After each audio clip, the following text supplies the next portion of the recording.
How are you? Did you have a nice lunch? Okay, very good. Hope you're all ready to get started for this afternoon's talk that we're about to begin. So this session is going to be led by a very experienced teacher trainer. Her name is Geetha Durairajan. She has over 25 years of experience as a professor at the Department of Materials Development and Evaluation at the English and Foreign Languages University in Hyderabad. So her specialism is in assessment and evaluation. I'm very happy to welcome her to the stage and to give her talk on evaluation in teacher education programs, a critical appraisal. Okay, can we give a warm welcome, please? Thank you. Good afternoon, everyone. Very happy to be here, and I'd like to begin by thanking Cambridge University Press for inviting me to be their featured speaker. I take it as an honor and a privilege. Cambridge, thank you. What am I going to talk about? The title of my presentation is, as you can see, Evaluation in Teacher Education Programs, and I'm going to critically look at the nature of evaluation in our teacher education programs in India. I'm not talking about programs elsewhere.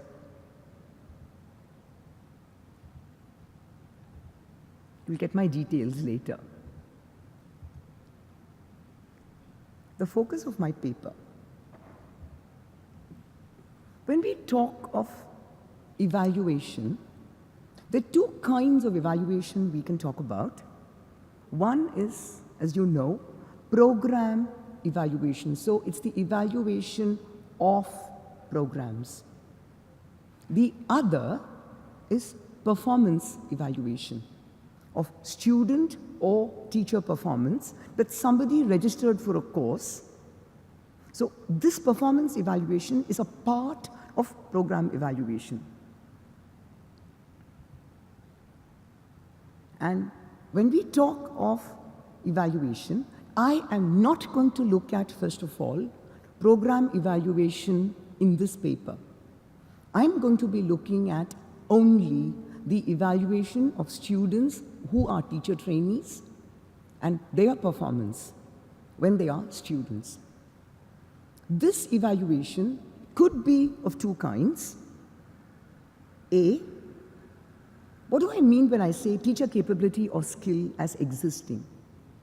I'm referring to UGC NET, teacher eligibility test, state, the SLET papers, that is, papers which look at what teachers can and cannot do to qualify them to take up a job.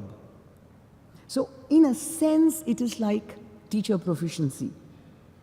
In some sense, it's capability as it exists. We're not looking at achievement in a serious sense. The second is, obviously, to test, assess, as a part of teaching and learning, achievement testing within teacher education programs is the focus of my paper. And I'm not going to look at diplomas, refresher courses. I'm restricting myself to what is the essence. Most teacher education in India is through B.Ed and M.Ed. And I'm going to look only at that.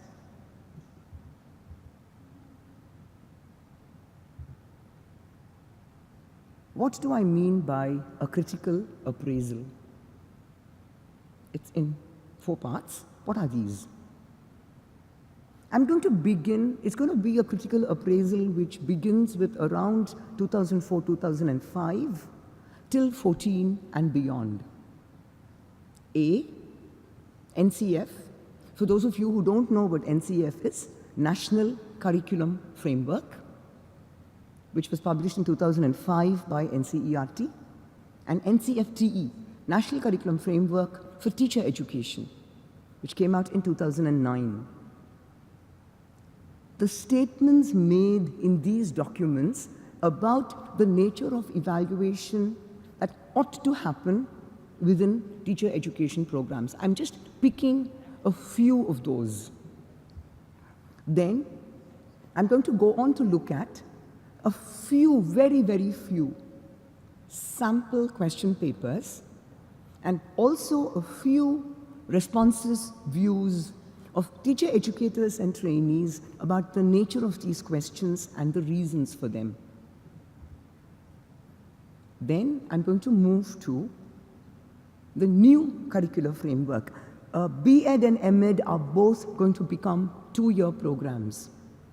And the new curricular documents are available on the net.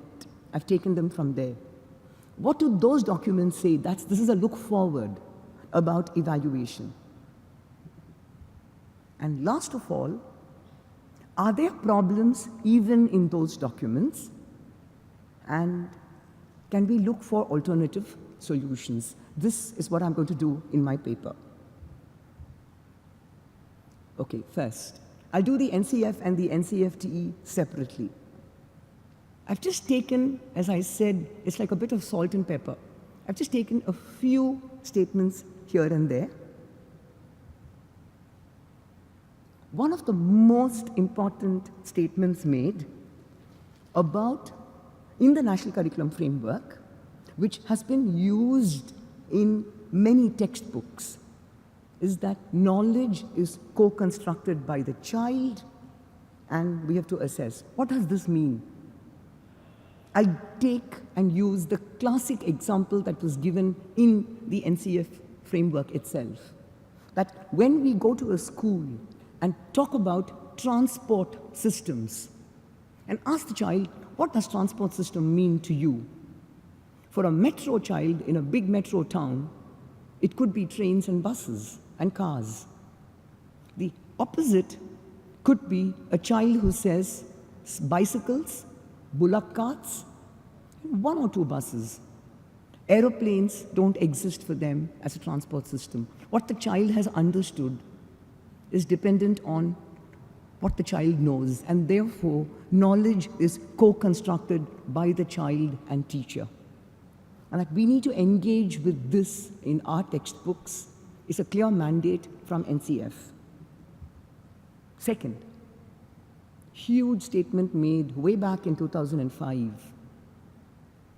If we say evaluation must be a learning tool, then formative assessment, pedagogic resource, use assessment for enabling learning and teaching has to be valued.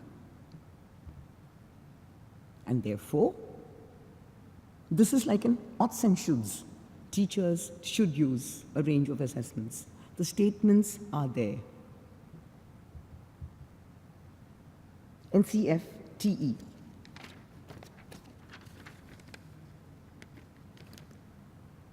The same statement about knowledge reconstruction is also echoed in the teacher education framework, which means we are assuming that teachers who enroll for courses will also come with varying knowledge, awareness of methods, materials, and testing, and that as teacher educators, we will have to engage with them and take their knowledge and work with it.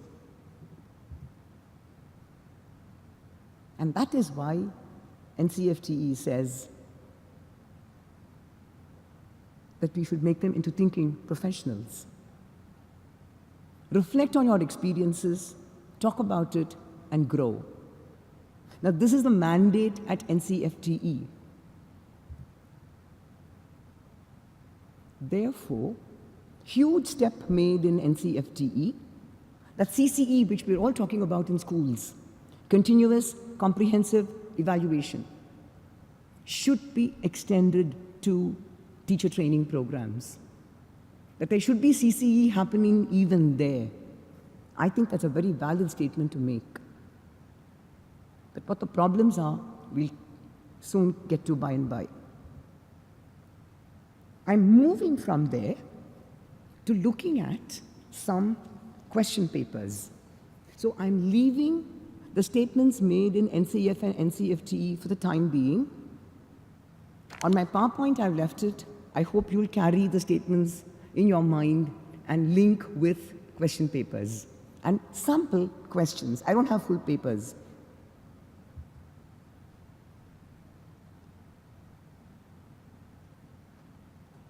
I don't think I need to say anything but about a question like this. If you have common sense, I think you can just write it. If you have to remember the 8 points or the 10 points that were taught, you're not testing what the teacher does in the classroom, you're testing memory. This is worse. So either you memorize, keep it. I won't continue, my hand shows what needs to be done. Or you know it, you write it, fine. Who's eliciting techniques? From which method? What? Nothing stated. This was even more fantastic. This is all 2014 papers. I haven't taken anything from earlier than that.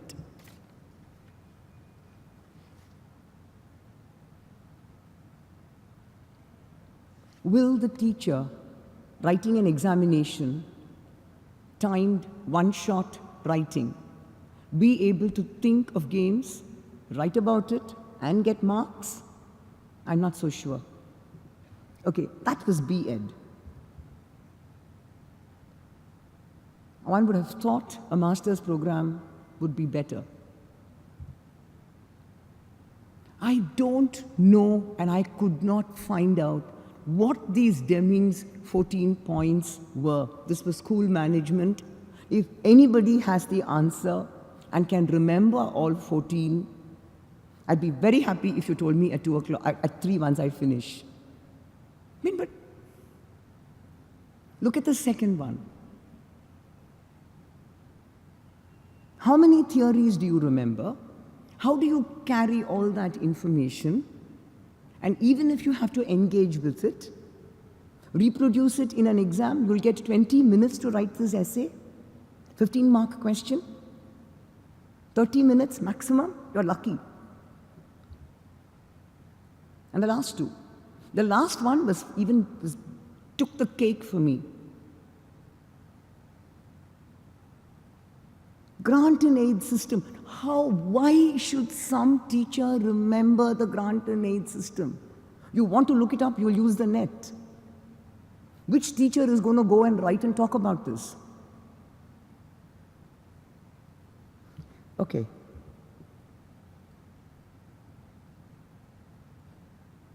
Yes, every teacher should know what facilities are needed, how to have inclusive education in class, I agree. But not by simply reproducing what the provisions are and listing them. Reflect experiential thinking professionals. I don't see that in these papers. Okay, this is question papers. I went and spoke to a couple of teacher educators to find out what they felt about some of these papers.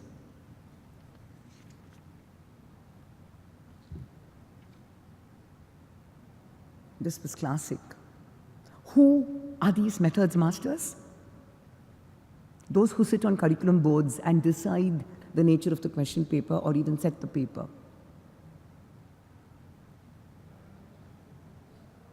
They said, we want to change. The system doesn't allow us to change. We take last year's model paper, we are forced to set the same paper this year. Okay.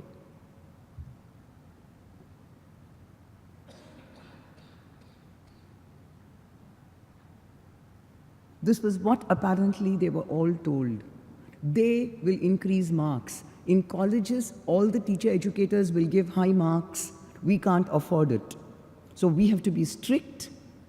Therefore, something that comes much later, 70% external, 30% internal marks.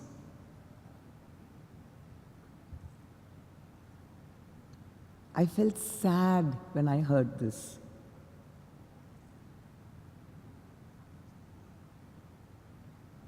NET is National Eligibility Test.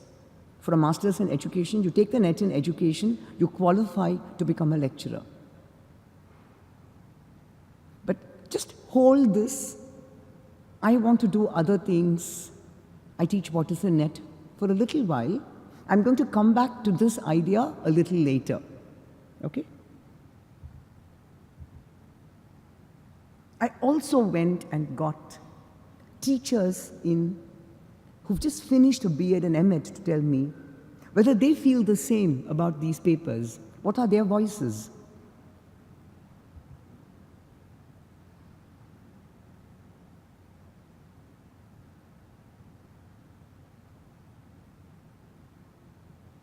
This person has finished B.Ed, M.Ed, has about 10 years experience. Is now doing some other teacher training program and says, this person was not happy at all with the kinds of questions they got in their examinations. I won't bother reading. By the way, before I continue, I forgot. Is there a visually impaired person in this room? I spoke of inclusive ed and forgot to ask that question. Can I interrupt for half a minute? Is there anybody here who's visually impaired? If so, can you put up your hand? Okay. Because if there was, I would have been forced to ask a person to read for that person or to read all my PowerPoint slides aloud. That's why. Let me go back. These teachers who'd been students saw the difference. They knew what were application questions. And they said, we didn't get them. This was even better. I loved that term. I thought it summed it up. Gunshot questions. Says, you know there'll be something on this, you know there'll be something on that, you memorize it. And there are some where you don't, you know it'll be there, you don't have to read. You know what the qualities should be? Write an essay on it, guaranteed you'll get full marks.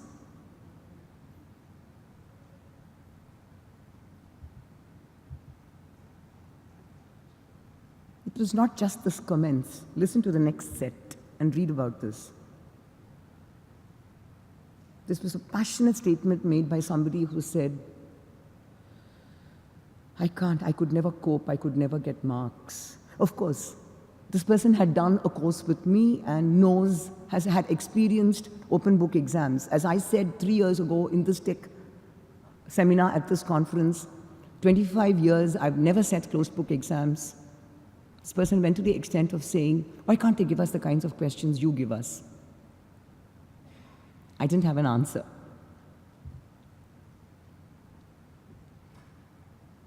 They said, when we ask, why is this happening? What is the meaning? Can you explain? We told, study this, write this, get your marks.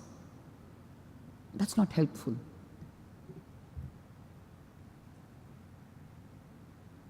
I thought a passionate plea like this. If we learn like this, what will we teach our children? Ought not to be ignored.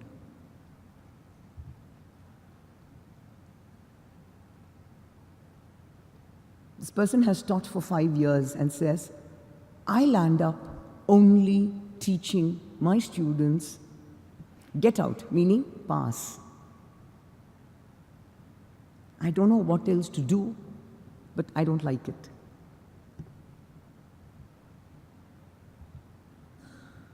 Few more. All B.Ed, M.Ed courses have case studies, projects, assignments.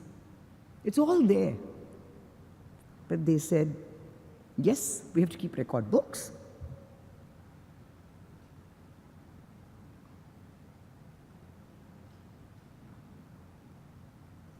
They said 5 lines per entry.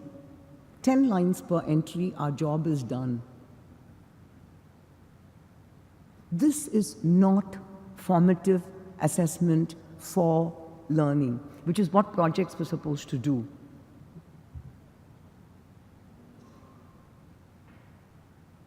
I'm sure all of us remember school.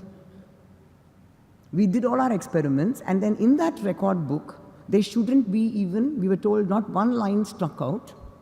You sat and wrote very neatly and carefully the perfect end product and submitted and got marks.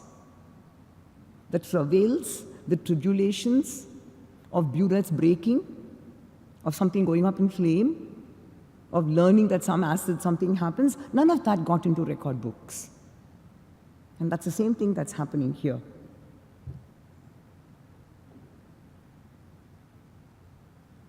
I didn't know whether to laugh or cry when I heard this. They said, 10 marks, ma'am. So I wrote very well. I said, why should I lose my marks? Perfectly fine.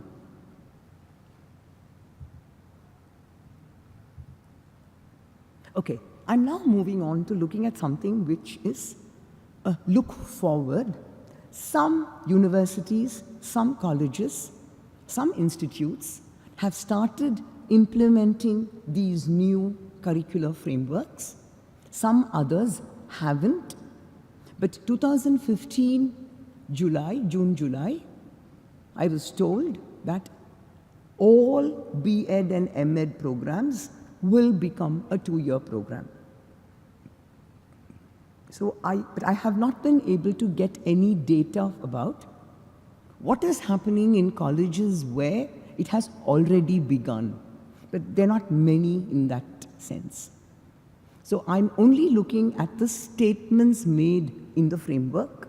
I don't have student voices about what they feel. Okay, one lovely thing that's happened. The 2-year B.Ed curriculum has a whole course that's going to be called Assessment for Learning. I went in and looked at the list of what is there, lovely ideas, good references. There's a lot that can happen. However, all B.Ed courses are still going to have, even the Assessment for Learning course is going to be 60% external, timed, one-shot, memory-based, closed book exam, 40% internal, and the 40% internal, there will be 2 tests at least. What's the point?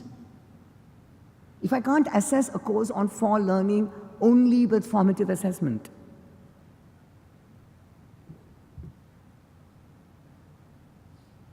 so inclusive education and how to go about it is an area that's going to be covered. I think this has to be lauded. It's necessary. They've said they want to aim and develop a critical understanding. I'm very happy about this. But how far is it going to succeed? I don't know.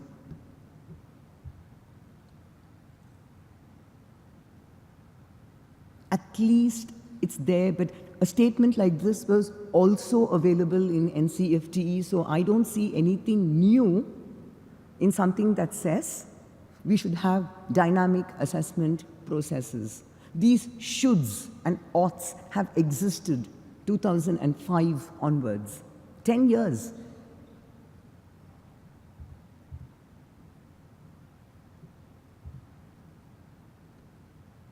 This is a lovely, clear statement that says that in all M.Ed courses, there should be a critical reflection on all these issues,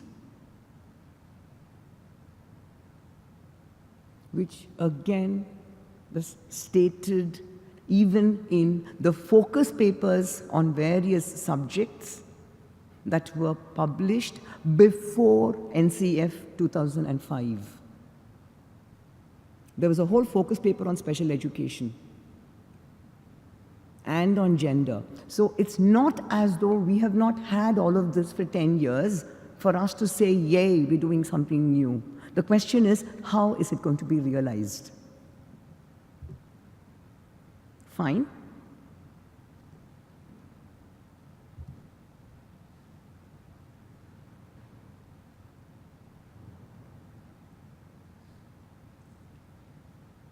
Now, I had a question here. Okay, through tests, through assigned readings, and then says projects and seminars, but are the assigned readings to be tested through tests or only through projects and seminars or in some other manner? Is not very clear. We need some clarity there. However, at least B.Ed was 60-40. M.Ed, every single course description in the new curriculum framework says 70% external. This is not helping at all. This is not going to help bring about reflection, thinking. This is not going to educate our teachers in a genuine manner.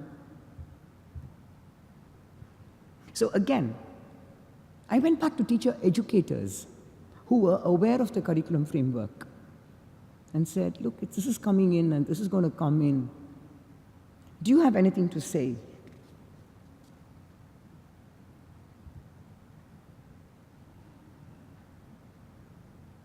One person said, please don't quote me on this. That is, don't ever state who. I said, don't worry, I'm being very careful here. But I can't see a big change. The parenthetic statement was, those methods masters are still with us. I said, I'd like to know who these methods masters are. But I didn't get an answer. So I asked, will you be able to set different kinds of questions? Will you go away from your 14 points for managers and what are leadership qualities? I went back to the same people.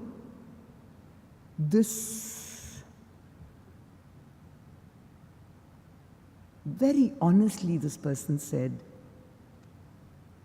can you create some application questions? Says, I was taught in a traditional manner. I've tried. I find I'm not successful. Now, this was for me what captured the problem with teacher education and evaluation. I'm happy this person had this honesty and confidence to say, look, please help. But why is somebody who is a teacher educator teaching M.Ed programs, teaching other levels of, higher levels of programs, not able to do this? It says a lot about our Indian system of education and what gets carried down. Okay, I don't want to go on about that. So I'm moving from, having given you the background and what's happened, I'm looking at the way forward. Okay?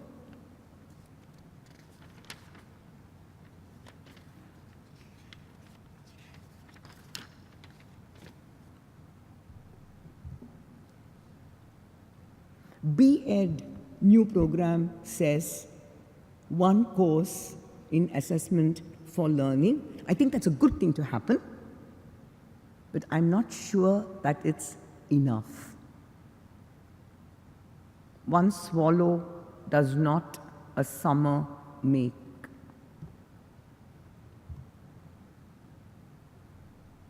This I'm asking as an evaluation person. Summative evaluation for certification, B.Ed, M.Ed is either 60 or 70%. And it's assumed that this 60 or 70% must be sit-down, closed book, memory-based exams. Is that a necessity? Can that change? Because if it doesn't change, I don't think anything else will.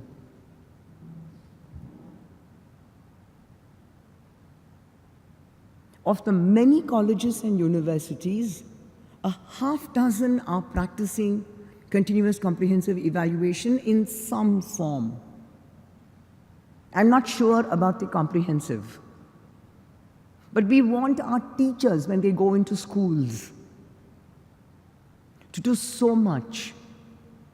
Take down notes, keep a diary. Watch what they're doing outside class. See who's fighting with whom. Capture attitudes. We've got this long list for them. But are we doing it in our teacher education courses? In other words, are we practicing what we are preaching?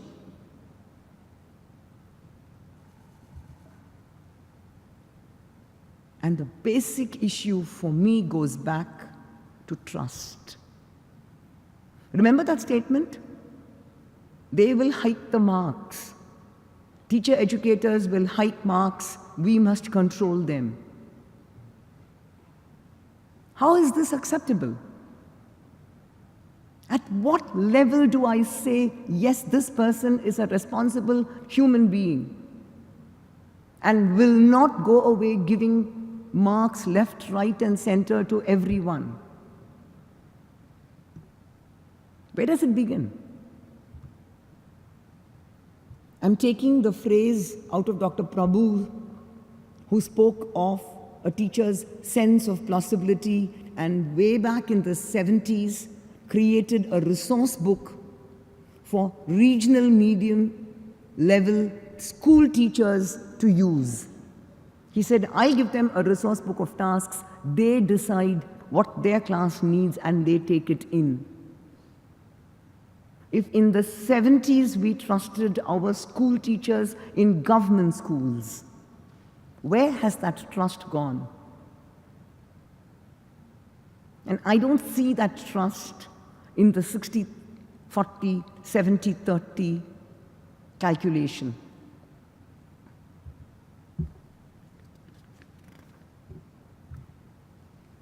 I'm continuing with some queries.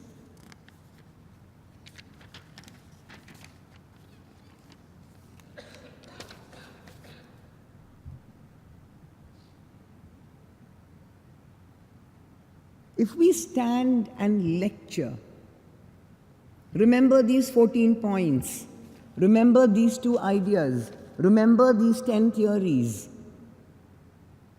make notes, memorize, come and reproduce. Some MEd students told me, ma'am, we have some application questions. So I asked them, what are these application questions? Well, they at least ask us to come with a knowledge in our heads and apply it and write an essay about what I feel. But I said, how much knowledge do you carry? Oh, that we have to memorize. It's not problem-solving tasks, where you can look at the book, find a problem, and write about it. No. This is another different area which is relevant for a multilingual context like India. I think half the problem where we are running away from making people think and contemplate is, for many, many, many people in India, English is not the language of thinking. You can't make your connections in English because that's not your most comfortable language. Many people think in their mother tongue or their more enabled language, which could be the first or the second language. And we don't use that in any form in any of our teacher education programs. Therefore, all our questions are memorize and reproduce.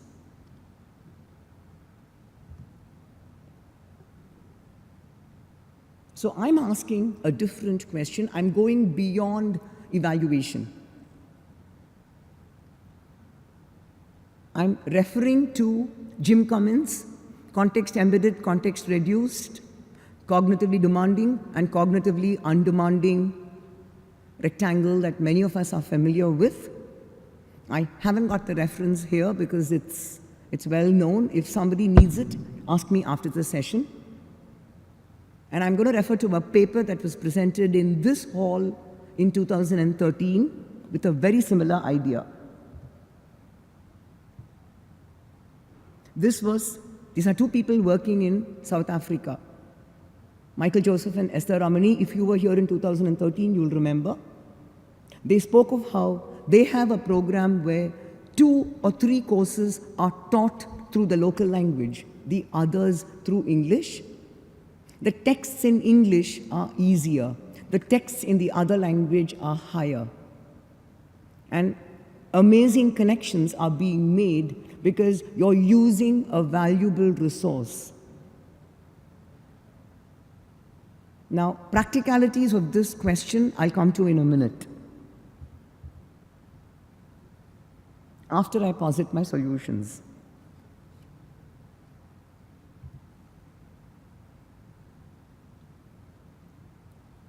I'm saying, let's go for gold.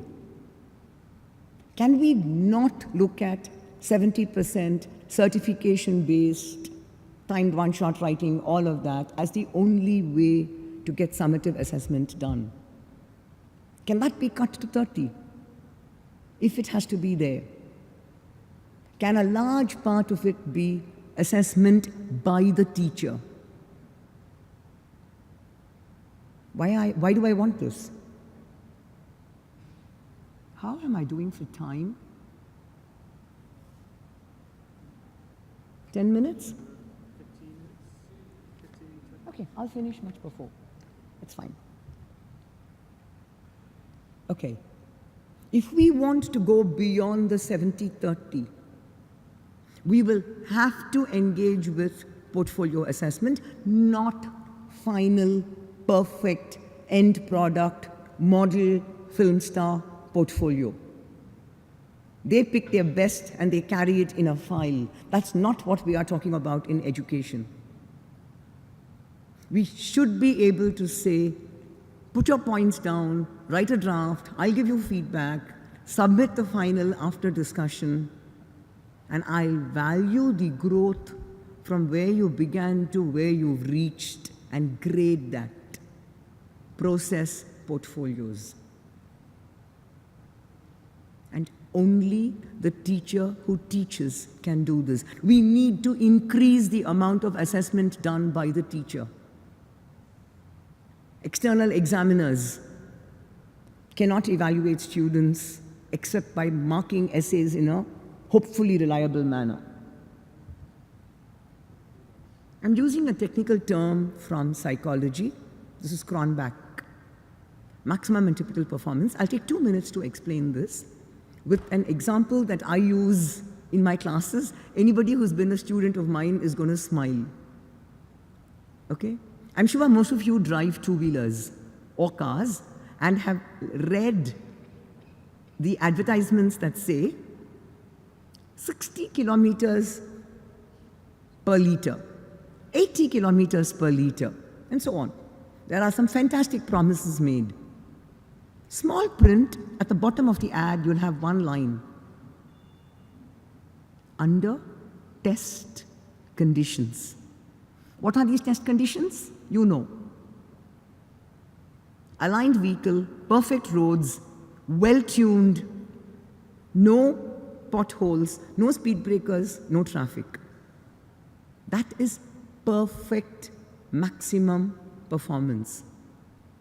Typical performance is you driving on a crowded road at 5 o'clock in the evening or 9 in the morning on a road that has 3 potholes and 4 speed breakers with loads of traffic. Of course, you won't get 75 kilometers for a liter. More importantly, your vehicle is not going to be fantastic. Now, that's everyday life. Now, we expect our students to write those exams in the bestest of conditions. No stress, no strain, perfect performance. So I will only value what is written. But we're going to judge them and look at what they can do in everyday life. In classes where there may not be electricity, where you're lucky there'll be only a blackboard and some chalk in our country. But the conditions of teaching, the conditions of testing, the conditions of working don't match. So can we start looking at, tell the student, look, write at home, take your time, I'll value it. Every day, real-time life, you always have time to revise. Where does that revision, thinking, planning happen? Under exam conditions, even if it's an essay. I think I read it this 5 times. And after that, I've still got notes scribbled of things I forgot to put in.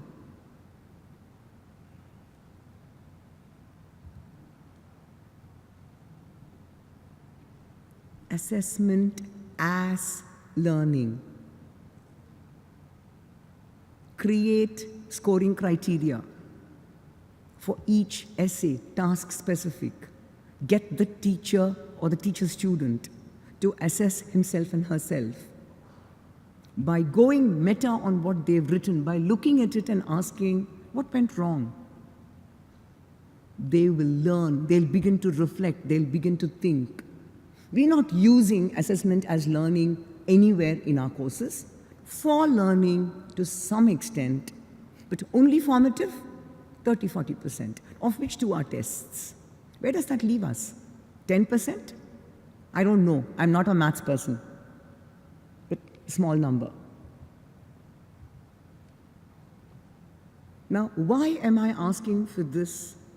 I'm saying, can we have courses across languages? Can we do formative assessment for learning and certify on that basis? What I call anonymous is the paper set by a public exam, a person who's not, we don't know at all. Thousands of students take it, evaluated by a third person who doesn't even know who you are, who knows you only as a roll number. Now, I call it anonymous paper setting, anonymous evaluation. It is only for accountability, equity, parity. Everybody is looked after in the same way. We are being fair to everyone. It doesn't help.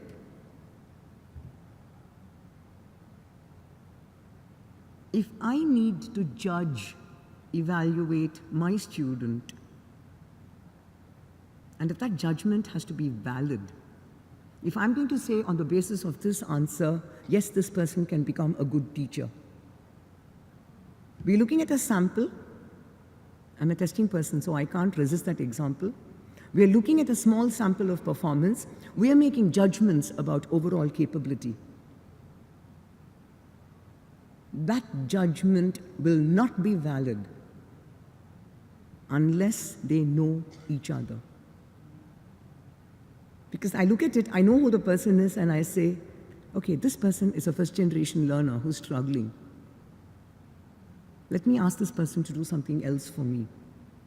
Or, this is a good student, hasn't bothered writing well. I'm going to give it back and say, I will not give you good marks. You're capable of more. Redo.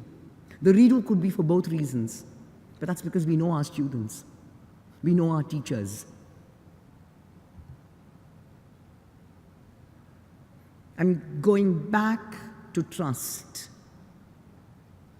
Every one of our teacher educators, nearly every one of our teachers, all of us are caregivers. We may not be parents, but we're involved in some manner in helping children become responsible human beings. Why does that trust that we have in that person as a human being disappear when the person has to evaluate and we say, we can't trust them? We must get somebody else to evaluate if it is certification. They will cheat. They will give high marks. I don't know who can't trust whom. For me, it's the educator who says, I can't trust the other person who should not be trusted. Why do we assume this?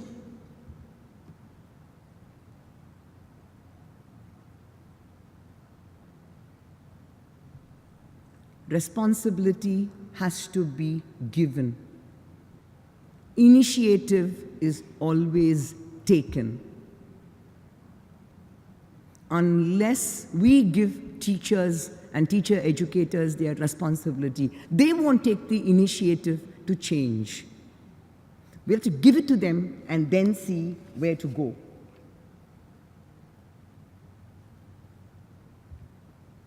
Thank you.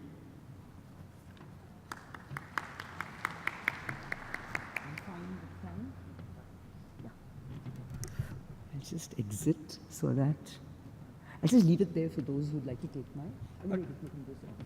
Thank you very much, Geetha, for that interesting talk. I thought it raised some very pertinent points, especially around assessment in education system in India today.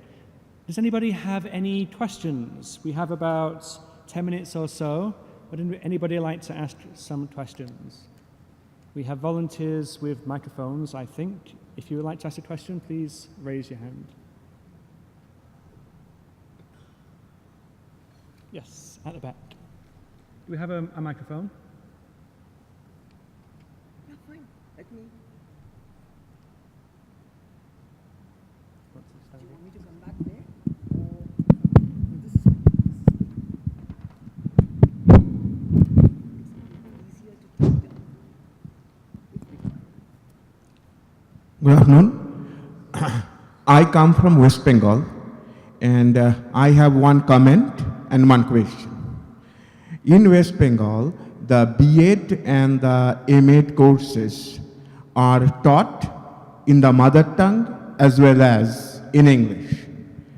Now, my question is this, that do you think that rubrics for summative assessment may be developed by teacher educators in consultation with the trainee teachers, so that when the trainee teachers go as teachers into their own classroom, they can put that into practice, developing rubrics for summative assessment with their young students? Do you think it would be a good practice? I have only one word as an answer. Yes, of course. Yeah, so if your answer... But my only question for you is, you spoke about your courses being taught in English and Bangla. Yeah, So that's just information. Am I correct? right. Okay. I am not... okay, here is one thing. Your talk on changing the modus operandi of the curriculum itself will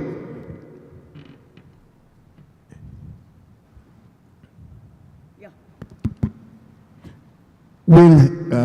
does deal with the process of teacher intake, the questions they face in their examinations when they are to be recruited as teachers. Will the process of changing the curriculum change what the process No. What I mean is, we are to change the curriculum to make good teachers. But for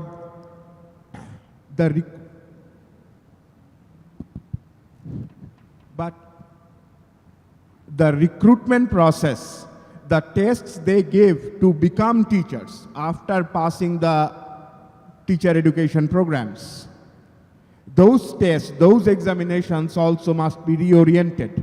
If those tests are kept the same, if the process of recruitment is kept the same, and the curriculum from B.Ed and M.Ed is changed, so then there will be a hiatus. No, look, I'm only at present the idea of the plausibility of an M.Ed and a B.Ed program being taught through two languages in contexts where there is a homogeneous L1 is a dream. I do not have actual realization answers of how it will happen. If it begins happening, hopefully 2 years later, I'll come and talk about it at the same conference. Thank you. Thank you. Okay, thank you very much. Anybody got any other Rajiv, questions? Can we keep them short, please? Yes. Can I initiate the question, please? Yeah. Okay.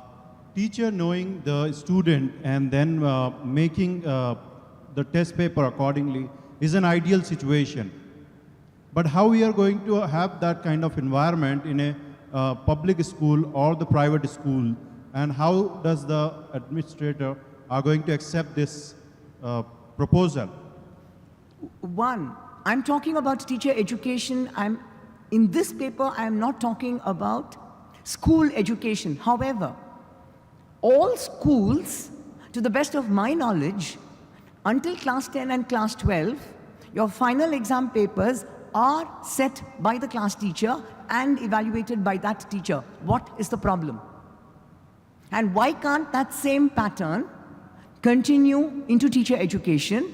And with can I finish? And with CBSE having made the class 10 final public exam an option, class 10 papers are also going to be evaluated by teachers who know them. I think that's a good step forward. Once we decide that we will do this, the solutions will emerge only after that. I cannot talk in a vacuum and tell you how it will happen. My question was, is there a receptiveness to such an idea in private institutions where you have been associated with, and also public? I'll answer one statement and then I think we'll go on to the next question. I'm course. lucky enough to work in an organization where for 25 years, every single paper that I have set, I have evaluated and given grades and certified. It works very well. Okay, I think we've got had a time for question. 2 more questions. We've got one question here and one question there. Rajivan, please, yes. Ma'am, there is one question for me that Yeah, one sec. Yeah. I'm Dr. Das from Pondicherry. I have analyzed some sort of English questions. Can't hear the. One sec. Can we have slightly better sound? There's a huge echo. I'm not able to hear the questions at all. I have seen some of the English question papers along with English readers. Most of the questions are, so may I repeat one again? I didn't get that at all. I have seen some English question papers along with English readers. So most of the questions are text-based. I haven't come across inferential questions, evaluative questions, so many types of questions. Why do we deal with almost all these sorts of traditional pattern? Why shouldn't we move on to extensive pattern like analytical question, evaluative questions, inferential questions? I've got your point and we're running out of time. I have only one answer for you. If you are a teacher and you feel these questions can be made, please start making them in your classes for your students. The rest will follow. Don't ask me why isn't somebody else doing it. Please. Okay? Thank you. Okay, I think we've got one more question. The lady over there. Thank you. my question is that in D.Ed syllabus, it is for 100 marks. English paper is for 100 marks. And it is 80 marks are given for theory and 20 marks are given for practical. In 80 marks, totally focuses are given on the methodology, not on the content. And in content also, there is the grammar is totally neglected. Phonetics has given less marks also. Before that, 40 marks are given for grammar and 60 marks for content. Before that, that is syllabus changed. So my question is that, is it correct that totally focuses are given on methodology and not on the content? Our students also must have knowledge about the What was the on methodology and not on content. content? Content. In which course are you talking about? About the D.Ed syllabus. D.Ed. Huh. I'm not clear what you're talking about. If you don't mind, can we discuss this after the session? Because I think I need to get the details from you to answer you. Yes. Nothing else, because it's not clear and there's no point in having a one-to-one in a huge hall like this. I'll talk to you outside, okay? Thank you, ma'am. Okay, thank you very much. I think we've come to the end of today's session.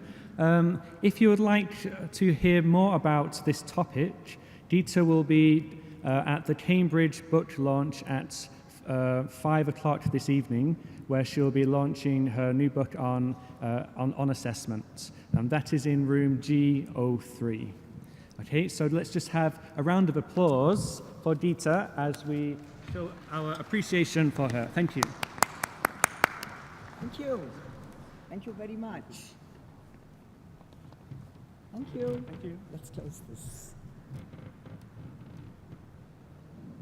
No, where's escape?